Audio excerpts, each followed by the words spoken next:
News, rumors and opinions Thursday the 10th of April 2025. Listen to the full version on the official dinarreport.com website and become our supporter on Patreon. RV excerpts from the Restored Republic via a GCR. Update as of Thursday the 10th of April 2025. Compiled Thursday the 10th of April 2025 12:01 a.m. Eastern Standard Time by Judy Byington. What we think we know as of Thursday the 10th of April 2025. Wednesday the 9th of April 2025. The US debt clock just crossed the line and something unprecedented has happened. Income tax? Gone. Corporate tax? Gone. Federal Reserve remittances? Zeroed out. QFS on Telegram. This isn't a glitch. This isn't a coding error. This is a deliberate signal, embedded within one of the most iconic public financial dashboards in America. While headlines focus on distractions, a quiet transformation is already in motion, a dismantling of the old system right before our eyes. These missing figures are not simply redacted values. They are symbols, markers of a seismic shift. The disappearance of key fiscal indicators on the debt clock reveals the unraveling of a debt-fueled illusion that has propped up the global economy for decades. We are not witnessing a standard downturn. This is a controlled demolition of the fiat system, designed not to collapse everything into chaos, but to usher in a replacement, one that's already being assembled in the shadows. For years, the US government has operated on borrowed time, printing money with no intention of balancing the books. National debt has surpassed $34 trillion, and interest payments alone now rival military spending. But instead of warning signs, we are shown silence, or worse, erased data. The message is subtle, but unmistakable. The numbers no longer matter, because the system they represented is being retired. Behind the curtain, a new architecture is emerging, engineered by central banks, global technocrats, and digital overlords, all under the guise of modernization. And what replaces the old? Look closely. A shift is underway away from income tax and corporate levies, toward a model powered by tariffs and controlled trade. President Trump's vision for economic sovereignty aligns with this. Eliminate punitive taxes on citizens and domestic producers, and place the fiscal burden on foreign imports. This isn't just policy, it's strategy.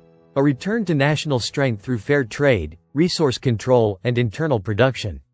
But don't be deceived. As this vision gains ground, those in power are adapting, not resisting. They are preparing their version of the reset, a digital prison cloaked in convenience. Hard assets are being hoarded. Gold, silver, farmland, minerals, and energy infrastructure are vanishing into private hands. At the same time, tokenized currencies and programmable money are being tested by institutions. The plan? Replace the collapsing dollar with digital credits, backed by elite-owned resources. You won't hold the gold. You won't own the land. You'll receive conditional access credits that expire, tracked and limited by behavior. Freedom will become a privilege. Privacy a memory. This was never about errors or incompetence. It was always about control. The global financial order was designed to centralize wealth, suppress independence, and manufacture dependence. Now, with the illusion nearing its end, a new phase begins, one masked in progress, but built on subjugation. The question is no longer whether the reset is real. It's whether you're prepared to meet it on your feet or fall into it asleep. Stay alert. Stay sovereign. The clock isn't broken. It's speaking. Militiaman, I can't tell you it's going to happen tonight, tomorrow, or the next, but they told you they've launched the new banking sector reforms at an international level. They're communicating with local and international. They're talking about digital currencies, cross-border payments, making things more efficient.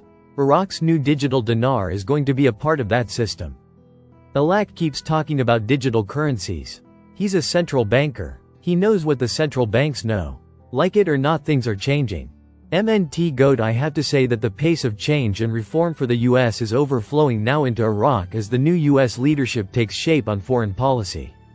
It is now almost indescribable, my feelings as to what is going on in Iraq and all the wonderful changes happening that we prayed so hard for and so long. Stock volatility will lead to derivative meltdown, Bill Holter. Liberty and Finance. The 9th of April 2025. Bill Holter discusses the current financial volatility, emphasizing the growing risks of a systemic collapse.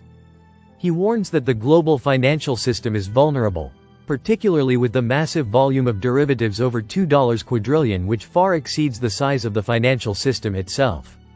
Holter predicts that if a major derivatives player defaults, such as a systemically important bank or brokerage house, it could trigger a cascade of failures, ultimately leading to a derivative meltdown. This could wipe out assets, and Holter suggests that the best way to safeguard wealth is by owning physical gold or silver, as they cannot be bankrupt. He highlights that these metals, especially in physical form, will retain value when the broader financial system fails, offering a secure store of wealth in uncertain times. Listen to the full version on the official dinarreport.com website and become our supporter on Patreon. Source: dinarrecaps.com